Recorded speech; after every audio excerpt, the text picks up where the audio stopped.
What's going on, guys? My name is Matt and I am back with a new PC build. This time the price point is $500, and for that price you're getting a seriously powerful system. This video, like the last few builds, is going to be a full build guide. I'm not only going to show you each of the parts and why I picked them, but I'm also going to be showing you how to put everything together step by step. And then finally, I'm going to be showing you both gaming and streaming benchmarks, because believe it or not, this $500 PC is pretty darn good at streaming. While there are obviously tons of different ways you could have spent this budget, I went with parts I knew are quality, that will work well together, and will last you a long time. This build, just like the last few, is in partnership with Microcenter.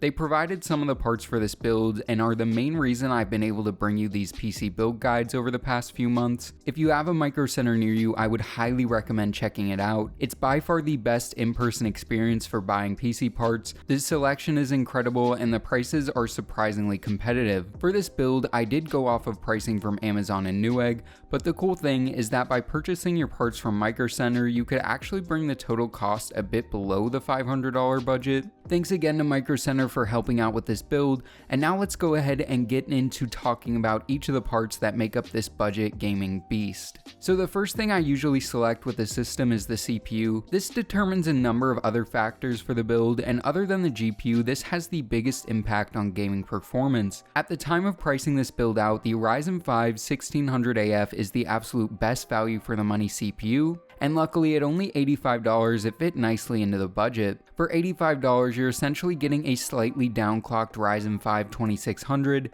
These AF versions of the Ryzen 5 1600 are running on the same Zen Plus architecture as the 2600 and perform almost identically. The 1600 AF has 6 cores and 12 threads, making it perfect for not only AAA gaming, but also plenty powerful for basic streaming and 1080p video editing. This is truly a jack of all trades CPU. It has a pretty modest base and boost clock, but the cool thing is that it's unlocked, and I'll be showing you some overclocking settings if you're wanting to get the most performance possible out of your system. One of the other things I love about the Ryzen 5 1600 and Ryzen CPUs in general is the fact they come with pretty decent stock coolers included free in the box. The Ryzen 5 1600AF comes with the very basic Wraith Stealth cooler, but for stock performance or even a mild overclock, this guy gets the job done well. I think it looks good, certainly better than the Intel stock coolers, and overall for free $99 you can't go wrong with using a stock AMD cooler, especially when you're on a budget like we are. If you're worried or interested at all about temps, then you'll be able to see in the benchmark section exactly how the system runs temperature wise. In terms of the motherboard, this is going to be a selection that won't surprise those who frequently watch the channel. What I went with is, in my opinion, the absolute best budget AM4 motherboard on the market. That's right, today I'm once again using the ASRock B450M Pro 4. You just can't beat the value for money this guy offers. This board has 4 DIMM slots for our RAM, 2 M.2 slots, which you rarely if ever see at this price point. There's plenty of PCIe expansion, and I personally think this has a very nice looking color scheme. One other nice thing about this board is the fact that it has VRMs that are cooled by heatsinks. Again, not something you always see at this price point. The VRM setup is a pretty basic doubled up 3-phase VRM, but the truth of the matter is that for 6 or 4-core CPUs with a mild overclock, this board is all you really need. At $75, I have no problem recommending this board for any budget Ryzen build. I've tried a number of other MATX Ryzen boards, and all of them within $20 or $30 this board fail in comparison. In terms of RAM, we're in a really great time now where decent quality RAM is really affordable. For under $60, you're able to get a 2x8GB kit of 3000 MHz DDR4. This kit is from Guile, and while it doesn't look the prettiest, it certainly gets the job done. I knew that I wanted to do everything I could to get 16GB of RAM in this build, and luckily I was able to fit it into the budget. 16GB is more than enough for any type of gaming you want to do, and is plenty for basic streaming and 1080p video editing. 3000 MHz is a good speed for budget RAM to pair with the Ryzen build. Ryzen loves fast RAM, and having memory at 3000 plus MHz is important to make sure you're getting the most out of your PC. I'll also be showing you how to go into the BIOS and enable the XMP profile so you make sure your RAM is running at the correct speed. For storage, storage, I used the same logic I usually do and ended up getting a 240GB SSD, which will work perfectly to start out with. 240GB is plenty for your OS, applications, and a few of your most played games. I'm a big proponent for including an SSD in any PC build, even at a low budget. It makes the snappiness of the system and overall experience considerably better. This isn't the best SSD ever, but it's miles better than a traditional mechanical hard drive. The nice thing is 240GB should be enough storage to hold you off for a while, and if you need more storage, you can always upgrade with a second SSD or large hard drive for mass storage. With all this being said, you can always start out with a hard drive if you really need the storage, but again, I highly recommend starting with an SSD. Moving on to the graphics card, I went with a pretty new offering and a card that I personally have never used, but was interested in trying out. What I went with is an NVIDIA GTX 1650 Super. This GPU is actually a really good card for the money. This is the MSI Ventus XS version. It has a dual fan design and is one of the more inexpensive 1650 Supers on the market. It's pretty low powered compared to other options around this price point, and I was honestly surprised at how well it performed. At $160, I think this is a really good value for the money, and I'm really happy I picked this card up for this build. Moving on to the power supply, I went with a relatively basic unit, but it certainly gets the job done. The power supply I picked is the EVGA 450BR. As the name implies, it's a 450 watt, 80 plus bronze rated unit that is a really good value for the money at around $40. It is non-modular, but it has all black sleeve cables, which is nice to see at this price point. Overall, this unit provides plenty of clean power to the entire system and comes from EVGA, which is probably my favorite power supply manufacturer. I've used a number of these guys in builds in the past and have never had a problem, so this is an easy choice for me. Finally, let's go ahead and talk about the case that all these parts are going into. What I went with is a case that I've been wanting to build in for a while. This is the Cooler Master QL300. I heard a lot of good things about it, and I can confirm this is a pretty awesome case. For $45, you're getting a unique case with a side panel window and a number of other great features. It has plenty of room for cable management and overall is really easy to build in. There are a ton of ways to configure it. It has rubberized thumb screws on the back to allow it to lay flat.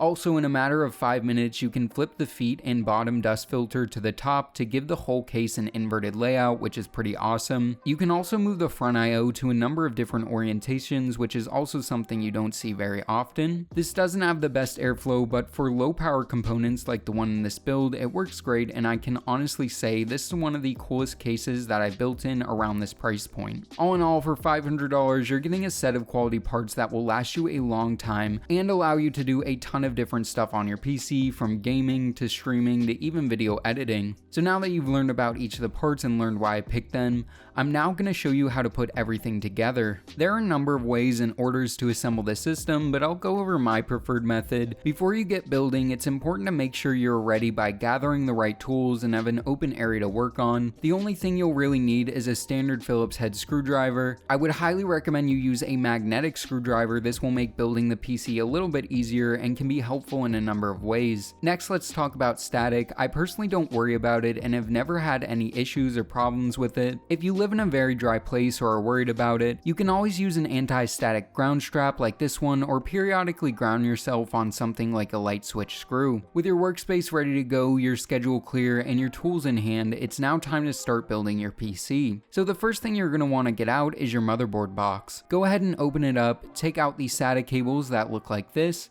the I/O shield that looks like this, and the wrapped up motherboard itself. Pull the motherboard out of the bag, set it carefully to the side, return the bag to the box, and put the motherboard on top of the box. Now get out your CPU box. Pull out the CPU clamshell and the cooler box. You can now open up the cooler box and the CPU clamshell, but don't grab either of them out just yet. Take your attention back to the motherboard. Go ahead and press down and out and pull up on the CPU retention arm until it's perpendicular to the board. Grab your CPU, handling it only by the edges, and line the marked corner on the CPU with the marked corner on the motherboard. Once aligned, lower the CPU into place, applying no pressure. It should just drop in. Once in, you can lower the lever arm back down, making sure it clips back in. Now, before we can install install our cooler, we need to remove these two pieces of plastic by removing these 4 screws. Just go ahead and take out each screw one by one, then lift the plastic pieces away. Now you can grab your cooler. If you flip it over, you'll be able to see there is thermal paste already applied.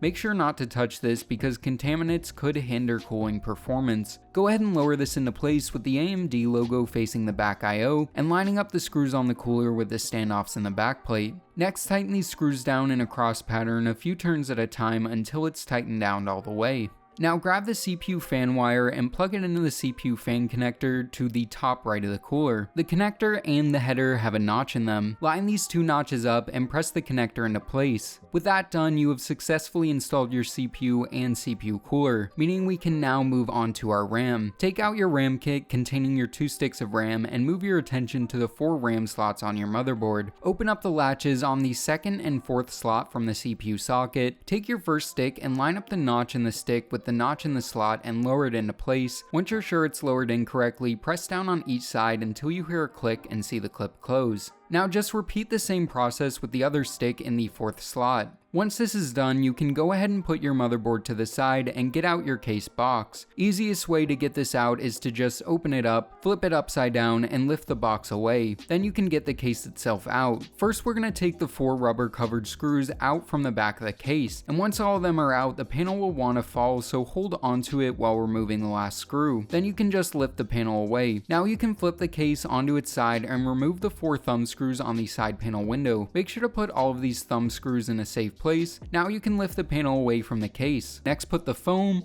plastic bag, and both side panels in the box for safekeeping. I wrapped the side panel window in the bag to prevent scratching because it is acrylic. Putting the panels in the box for now gets them in a safe place out of the way and you don't have to worry about them. Now, one thing cool about this case is by removing these 4 screws, you can move the front panel I/O to the top or bottom of the case. I removed this while I was putting the other parts in, but you don't have to if you don't want to because I ended up just putting it back from where it came. Now get out the I/O shield that came in the motherboard box, orient it like this and bring it to the I/O cutout. Line it up and press each corner into place. You will probably hear a click noise when each corner is pressed into place. Now go ahead and grab the bag of screws that came with your PC. Also, it's nice that Cooler Master included a snack in case you get hungry while building your PC. Now grab out the motherboard standoffs and standoff installation tool that looks like this. This tool slips over the standoff, then you can screw it in with a regular screwdriver. You need to install 6 standoffs here, here, here, here, and here. I started each one by hand, then used the tool to tighten them down the rest of the way. Now we're ready to put our motherboard into the case. Here you go, you can pick up and handle the motherboard by the cooler. Just take it and lower it into place by putting it at an angle, I/O first, then tilt it down the rest of the way. Make sure the I/O is lined up at the back and you can see the motherboard standoffs through the holes in your motherboard. Now grab the motherboard screws from the bag that look like this. Screw one into each hole in the motherboard. I think every hole but one has a standoff to screw into. Now that that's done, take the fan cable from the back fan and plug it into the fan connector above the top PCIe slot. This plugs in the same as the CPU fan cable, and I just left the fan cable bundled the way it was. The power supply mounts to a bracket, and to get the bracket you need to remove these 4 screws, then you can pull it out. Grab out your power supply and undo the twist tie to free the cables. Line the bracket up on the power supply like this. Use the 4 screws included with the power supply to attach the bracket. Now with the fan facing the bottom of the case, you can lower the power supply into place and slide it to the back of the case. Finally, take the 4 screws from before and reattach the bracket to the case. Now flip the case onto its feet and push all the cables through this hole to the back of the case, except for the PCIe power cable. Now at the back of the case, grab the 24-pin cable that looks like this and push it through this hole here. Take the 8-pin CPU cable and push it through the hole up here towards the back of the case. Now we'll plug in our 24-pin connector. Make sure the 4-piece breakaway piece is connected to the 20-pin part. Line the notch on the connector with the notch on the header and push it into place until the clip closes over the notch. Now do the same thing with the 8-pin CPU cable, pushing the 2 4-pin parts together and pressing it into place, lining up the notches. Now we can install our SSD into the case. Use these rubber pieces and these screws. Put 1 screw into each hole with rubber pieces in between them like this. I pre-installed the SATA cable, but while building I realized it would have been better to install the power cable and data cables after the SSD is in place. push a SATA cable through the hole here for the SSD. Again, I installed the SATA power first, but in hindsight, doing it after would be better. Lower the SSD down with the rubber pieces going into the holes, then slide it to the side to lock it into place. Once done, you can now plug in your SATA power and data cables to the SSD and plug the other end of the SATA cable into the motherboard. If you pulled out the front I/O like I did, you can now reinstall it at the front, top, or bottom depending on how you want it. I put it back in its original place, then routed the cables to the back of the case. Now take the USB 3 cable and route it through this hole here. Take the front panel connectors and route them through this hole here. And take the HD audio cable and route it through here. For USB 3, you line up the notch in the connector with the notch in the header and press it into place. For HD audio, match up the pins on the header with the pins on the connector and press it into place. Now for the fun part, front panel connectors. Take the power LED plus and minus leads and plug them into the top pins first and second from the left. Again, positive should be towards the outside. Plug the hard drive LED connector directly below it with the positive on the outside too. Now take the power switch connector and plug it next to the power LED. Orientation doesn't matter on this one. Now take the reset switch and plug it directly below the power switch. Again, for switches, the orientation doesn't matter in terms of positive and negative. With that done, we can now move on to installing our final part, the graphics card. With the case on its side, start by removing the two middle PCIe slot covers by bending them back and forth until they snap off. You can use your screwdriver to start the bend. Next, remove this cover by removing one screw and lifting it away. Next, pop open the PCIe slot lock. Now grab your graphics card. There's a notch in the card itself and in the slot which you have to line up. Lower it into place, and once you're sure it's lined up, press it in and the PCIe lock should snap shut. You can now put the cover back into place, plug in the PCIe power connector, and put in 1 or 2 screws. These are the same type of screws used for the power supply. Once this is done, the last thing to do, which is kind of optional, is to cable manage. Just pull all the excess cable to the back of the case and secure the cable mess down with the included zip ties. This case has a lot of room in the back, so I was able to be pretty lazy with cable management and still have a good looking PC in the main chamber. With this done, the PC is pretty much complete. All that's left to do is reinstall the back panel with the 4 rubber screws and then install the 4 thumb screws on the front panel window. And finally, you can do the very satisfying plastic peel on the windowed side panel. Also, don't forget to put on the 2 included magnetic dust filters on the top and front of the case. Now your build is complete, but there are a few more things that need to be done software-wise before you can start gaming and streaming. The first order of business is installing the OS. You can run Windows 10 free, unactivated, with the only downside being a little watermark. I'm not going to show you how to install Windows in this video, but I'll link a tutorial on how to do this in the description below, so make sure to check that out if you don't know how to install Windows. Now before booting into Windows, let's make a few tweaks in the BIOS to optimize performance. With the PC off, press the power button to turn it on, then immediately smash the delete key to enter into the BIOS. Click over to the OC Tweaker menu. This first part is not optional. Everyone needs to go down to Load XMP Setting, hit Auto, then select XMP 2.0 Profile 1. This makes sure our RAM will run at its correct speed, which is very important. You can now optionally add a slight overclock to your CPU if you wish. For a little extra performance, change the CPU voltage and frequency to manual. Change the frequency to 3900 and the voltage to 1.36. You will more than likely be able to get above this, but that will take some extra time and tweaking. If you're interested in getting the highest overclock possible, I'll leave a Ryzen overclocking guide in the description below. Now that this is done, we can boot into Windows and install some drivers. Go into the motherboard webpage linked in the description, select support, then download. Now download and install the AMD all-in-one driver. Once this is done, you need to install your graphics driver. Go to the NVIDIA drivers page linked in the description, download and install that driver to your PC. Once this is done, your PC is ready to game. If you have any questions about any of the steps, leave them in the comment section below, and I'll try and answer as many as I can.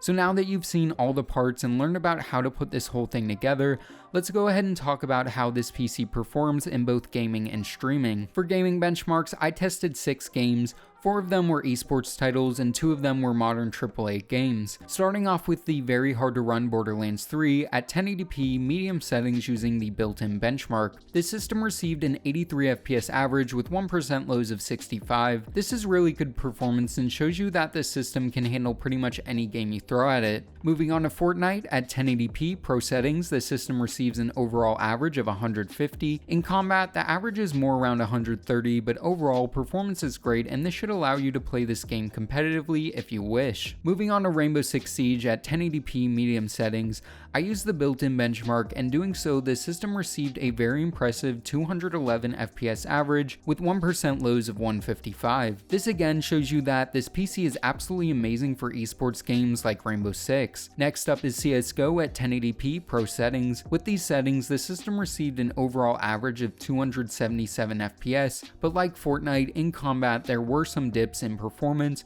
but the FPS never dropped below the 220 FPS mark. The final esports title is PUBG, and at 1080p medium settings, the system was able to average well over 100 FPS at 107, which again is pretty great performance, and overall things felt very smooth. Finally, the last game tested was Shadow of the Tomb Raider, another AAA hard to run game. At 1080p medium, the system received a 75 FPS average. As you can see in 1080p gaming, the system is a beast, but I now want to get to the part many of you have been waiting for, which is the streaming benchmarks. I tested streaming an esports title, Fortnite, and a AAA title, Borderlands 3. I used OBS Studio and just let it find the optimal settings for me. This ended up being a 1080p 60fps stream with a bitrate of 6000. I don't know if this is good or bad. I'm very removed from the world of streaming, so you guys let me know. For Fortnite, I did the same pro settings, but with an FPS lock of 120. The stream seemed really smooth and the FPS stayed at 120 the vast majority of the time. I included footage of the actual stream itself, so hopefully you can get an idea of what it looked like. For the final test, I streamed Borderlands 3, again at 1080p medium settings, but with a 60 FPS lock. Surprisingly, the stream was really smooth and the game stayed at 60 FPS the vast majority of the time. There were some drops into the mid 50s, but overall performance was great. This goes to show you that this PC can stream pretty much any game you want, even a very hard to run game like Borderlands 3. Overall, for $500, I'm really happy with what I was able to put together and think you guys will really enjoy this PC if you decide to build it. I hope the build guide portion of this was helpful. Again, if you have any questions, leave them as comments below. With all this being said, I think it's time to wrap this video up. I hope you guys enjoyed this video. If you did, make sure to give it a big thumbs up as well as consider subscribing. And as always, this is Matt from Tech by Matt, signing out.